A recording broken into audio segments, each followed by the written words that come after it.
Hello friends, today we are discussing about home automation through Alexa app. So let's see. Okay friends, first of all आपको एक web browser use करना होगा, Mozilla and Google Chrome whatever, है ना। Then आपको first of all Google search पे जाना है और यहाँ पे आपको टाइप करना है Arduino IoT Cloud, है ना। ये मैं टाइप कर दे रहा हूँ Arduino IoT Cloud, है ना। इसमें क्या हम करने वाले हैं, हम दो सर्विसेज यूज़ करने वाले हैं। एक हमारी होगी क्लाउड सर्विस और एक हमारा होगा वेब सर्विस, है ना। तो क्लाउड सर्विस के लिए हम जो है वो Arduino IoT Cloud यूज़ करने वाले हैं एंड वेब सर्विसेज के लिए हम यहाँ पे Alexa ऐप यूज़ करने वाले हैं। तो Alexa ऐप को हम नेक्स्ट फेज़ में देखेंगे। फर्स्ट ऑफ ऑल हम देखते हैं Arduino IoT Cloud, किस टाइप से हम इसमें एक अकाउंट क्रिएट करेंगे, किस टाइप से हम इसमें एक वर्चुअल पिन्स ड्रॉ करेंगे। So let's see. ओके, सो जैसे ही आपने Arduino Cloud यहाँ पे सर्च किया है, देन आपको एंटर करना है एंड आपको इस टाइप का इंटरफेस शो होगा। देन आपको Arduino Cloud Arduino डॉक्यूमेंटेशन, है ना, इस लिंक पे क्लिक करना है तो आप डायरेक्टली चले जाएंगे Arduino Cloud के वेब पेज पे, है ना। देन यहाँ पे क्या है, दो सर्विसेज दिखा रहा है आपको, Arduino IoT Cloud and SDK and API, है ना। वो दो सर्विसेज यूज़ करते हैं। सो हमें उसकी SDK and API service use नहीं करनी है, हमें यहाँ पे यूज़ करनी है Arduino IoT Cloud। सो आपको सिंपली यहाँ पे क्लिक करना है, देन आपको इस टाइप का इंटरफेस शो होगा। यहाँ पे आपसे पूछ रहा है sign in to Arduino। So obvious है हमारा अकाउंट तो अभी क्रिएट हुआ नहीं है, तो हमें क्या करना होगा, एक अपना अकाउंट क्रिएट करना होगा Arduino IoT Cloud पर, है ना।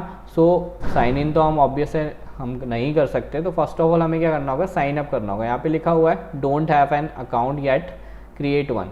सो आपको इस पर क्लिक करना है सिंपली एंड देन आपसे यहाँ पे आपकी डेट ऑफ बर्थ पूछ रहा है, तो जो भी आपकी डेट ऑफ बर्थ है वो यहाँ पे एंटर कर देना है आपको एंड नेक्स्ट। देन आपसे ये पूछा है आपके email ID, choose a user name and choose a password, है ना। सो यहाँ पे आपकी मेल आईडी है वो आप एंटर कर देंगे, है ना। मैं यहाँ पे अपनी मेल आईडी डाल देता हूँ।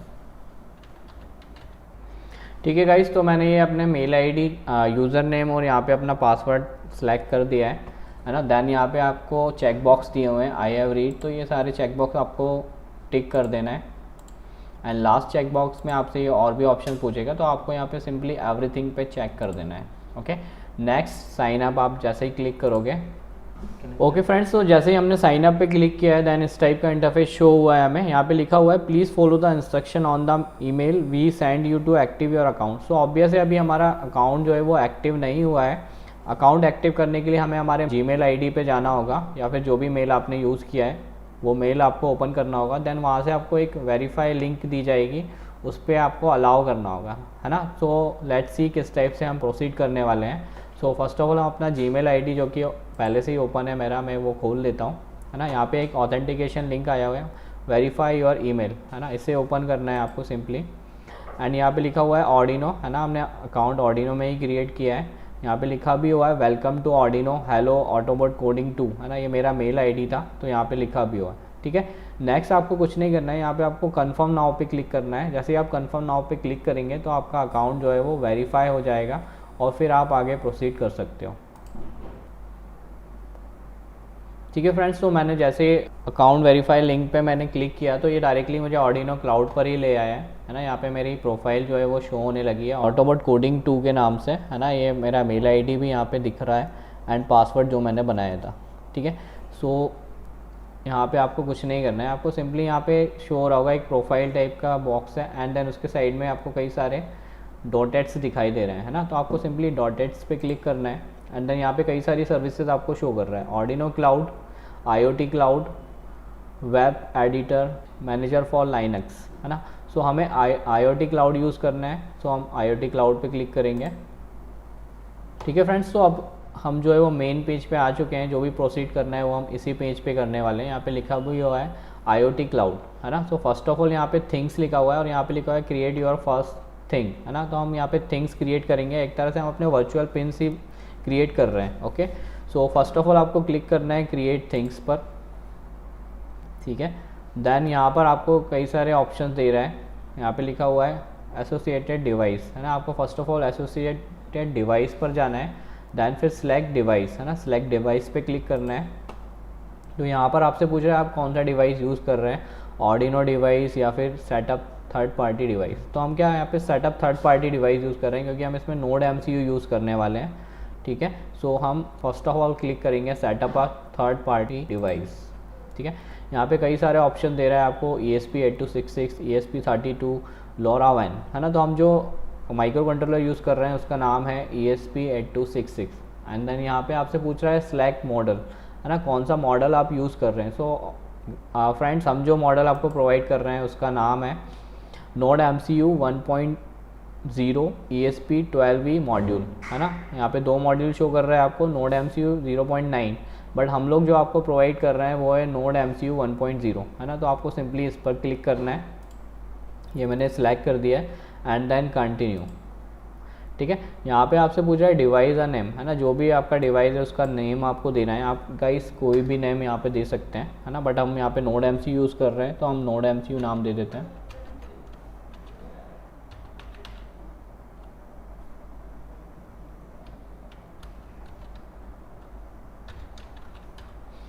ठीक है, तो ये मैंने नाम दे दिया अपने डिवाइस का। और गाइस एक बात आपको ध्यान रखनी है, आप जैसे डिवाइस का नाम देकर जैसे आप क्लिक करोगे तो यहाँ पे एक आपको सेटअप डिवाइस करके पॉपअप शो होगा, है ना। इस पॉपअप पे आपको directly I saved my device ID and secret की करके कंटिन्यू नहीं करना है।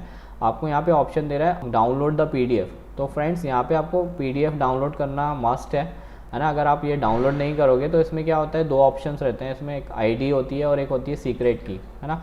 ID तो आप रिकवर कर सकते हो, बट आपको सीक्रेट की नहीं मिलने वाली। जैसे ही आप कंटिन्यू पे क्लिक कर दोगे तो ये सीक्रेट की जो शो हो रही है वो आपको दोबारा शो नहीं होगी। दैट्स वाई आपको डाउनलोड कर लेना चाहिए आई थिंक, क्योंकि आपको अपनी सीक्रेट की अपने पास रखनी चाहिए। ठीक है, नहीं तो आप जब हम कोडिंग करेंगे उसमें जो सीक्रेट की एंटर करनी है वो आप नहीं कर पाओगे, क्योंकि आपको इतना याद नहीं रह पाएगा। ठीक है, that's why download to the PDF आप क्लिक करोगे तो यहाँ पे देखिए आपका डाउनलोड हो गया है ना। इसे ओपन भी करके दिखा देता हूँ मैं। ठीक है, तो जैसे ही हमने डाउनलोड किया, यहाँ पे हमने जो नाम दिया था node MCU ESP8266 device ID and secret की, है ना, ये दोनों चीज़ें ही ज़रूरी हैं हमारे लिए। दैट्स वाई इसको आपको एक सीक्रेटली प्लेस पे रख लेना है और हम कोडिंग के टाइम इसको यूज़ करेंगे। ठीक है, तो मैंने डाउनलोड कर लिया है, आपको भी कर लेना है। I saved my device ID and secret key and then continue. Okay guys, then फिर आपको यहाँ पे लिखा हुआ आ जाएगा congratulations you are all set, है ना, मतलब हमने डिवाइस क्रिएट कर लिया है। देन हम डन पे क्लिक करेंगे। तो जैसे ही मैंने डन पे क्लिक किया है तो यहाँ पे एसोसिएटेड डिवाइस एंड देन मेरा नाम आ गया है ना, जो भी मैंने डिवाइस का नाम दिया है, and ID and type status offline, क्योंकि हमारा डिवाइस अभी ऑफलाइन है। ठीक है, अब आपको कुछ नहीं करना है, आपको सिंपली यहाँ पे ऐड वेरिएबल पे जाना है। देन यहाँ पे नेम देने को दे रहा है ना, तो हम यहाँ पे 2 स्विच कर रहे हैं तो हम यहाँ पे स्विच ही नाम दे देते हैं उसको, that is the switch. And 2 switch नाम दे रहे हैं तो हम उसको थोड़ा डिफ्रेंशिएट करना होगा, दैट्स वाई हम यहाँ पे यूज़ कर देते हैं switch 1। Okay, next select variable type आपसे पूछ रहा है, बेसिक टाइप्स। हम यहाँ पे क्या करने वाले हैं, हम वेब सर्विसेज के लिए एलेक्सा यूज़ करने वाले हैं। तो दैट्स वाई हम जो है वो एलेक्सा कंपेटिबल्स डिवाइस पे क्लिक करेंगे एंड देन इसको स्क्रॉल डाउन करेंगे आप, तो यहाँ पे कई सारे आपको डिवाइसेस के नाम दे रहा है, मोशन सेंसर, स्मार्ट प्लग। ठीक है, तो हम क्या यहाँ पे स्विच यूज़ कर रहे हैं तो हम सिंपली स्विच पे ही क्लिक करेंगे। ठीक है, तो मैंने जैसे ही स्विच पे क्लिक किया तो यहाँ पे ऑप्शन शो कर रहा है variable permission, variable update policy. तो ये इसमें आपको चेंजेस नहीं करने हैं, रीड एंड राइट ही रहने देना है एंड इसको ऑन चेंज ही रहने देना है। ठीक है, देन ऐड अ वेरिएबल पे क्लिक करना है आपको। ठीक है, तो ये आपका जो है एक वेरिएबल यहाँ पे क्रिएट हो चुका है, मतलब आपका एक स्विच जो है वो यहाँ पे रेडी हो चुका है। ठीक है, आपको 2 स्विच ड्रॉ करने हैं, दैट्स वाई हम अगेन ऐड पे क्लिक करेंगे एंड अगेन यहाँ पे नाम देंगे हम स्विच। ठीक है, वहाँ पे 1 दिया था तो उसे डिफ्रेंशिएट करने के लिए हम यहाँ पे स्विच 2 नाम देंगे। Okay, and then again select variable type Alexa compatible and scroll down and select a switch. ठीक है, एंड इसे एज अ टीज रहना देना है आपको, इसमें चेंजेस नहीं करने हैं। And then again add variable.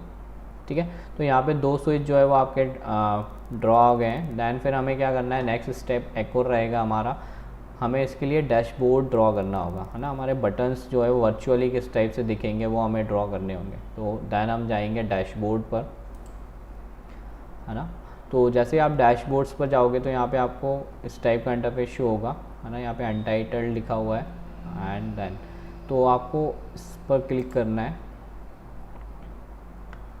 And then यहाँ पर हम जो है वो यहाँ पे हम अपने स्विचेस ड्रॉ करने वाले हैं ना, स्विच 1 स्विच 2 करके। तो फर्स्ट ऑफ ऑल हम यहाँ पे अनटाइटल्ड है तो इसे एक नाम दे देते हैं, है ना। हम होम ऑटोमेशन कर रहे हैं तो होम ऑटोमेशन ही नाम देते हैं यहाँ पे, होम ऑटोमेशन। ठीक है, तो मैंने यहाँ पे होम ऑटोमेशन नाम दे दिया है। एंड नेक्स्ट आपको ऐड पर क्लिक करना है। देन यहाँ पे आपके विडजेट्स पूछ रहा है, आपको कौन सा विडजेट्स आप यूज़ कर रहे हो। तो यहाँ पर हम यहाँ पे स्विचेस यूज़ कर रहे हैं तो स्विच पे क्लिक करेंगे सिंपली। देन यहाँ पे इस टाइप का इंटरफेस शो होगा, आप जैसे ही स्विच पे क्लिक करोगे यहाँ पे लिखा हुआ है स्विच, है ना। तो यहाँ पे भी वही बात होगी कि स्विच जो है वो 2 यूज़ कर रहे हैं तो ऑब्वियसली डिफ्रेंशिएट हमें करना ही होगा। तो यहाँ पे आप स्विच के आगे सिंपली 1 लिख दें, ठीक है। हाइड विडजेट फ्रेम, यहाँ पे आप जैसे ही क्लिक करोगे तो आपका फ्रेम जो है वो गायब हो जाएगा, ठीक है। ऐसे आप कर सकते हो या नहीं भी कर सकते, नो इशू। लिंक वेरिएबल, आपको वेरिएबल लिंक करना है, ठीक है। यहाँ पे पूछ रहा है आपको कौन सा वेरिएबल आप स्विच 1 के लिए यूज़ करोगे, तो ऑब्वियसली हम स्विच 1 ही यूज़ करेंगे स्विच 1 के लिए। तो ये मैं क्लिक कर देता हूँ इस पर एंड देन लिंक वेरिएबल पे क्लिक करना है आपको, ठीक है। And then done. सो ये आपका एक वर्चुअल स्विच ड्रॉ हो चुका है यहाँ पे, है ना। हमें एक और स्विच चाहिए यहाँ पे, तो हम अगेन ऐड पे क्लिक करेंगे and then again switch type and then again name पूछ रहा है आपसे, तो यहाँ पे आप स्विच 2 नाम दे दो इसको, है ना। And then link a variable, so obvious है स्विच 2 के साथ हम स्विच 2 ही वेरिएबल यूज़ करेंगे एंड देन लिंक वेरिएबल, ठीक है। एंड देन डन, ठीक है। तो यहाँ पे आपके 2 स्विच ड्रॉ हो चुके हैं, है ना। अब हमारा प्रोसेस जो है वो यहाँ पे कंप्लीट हो चुका है।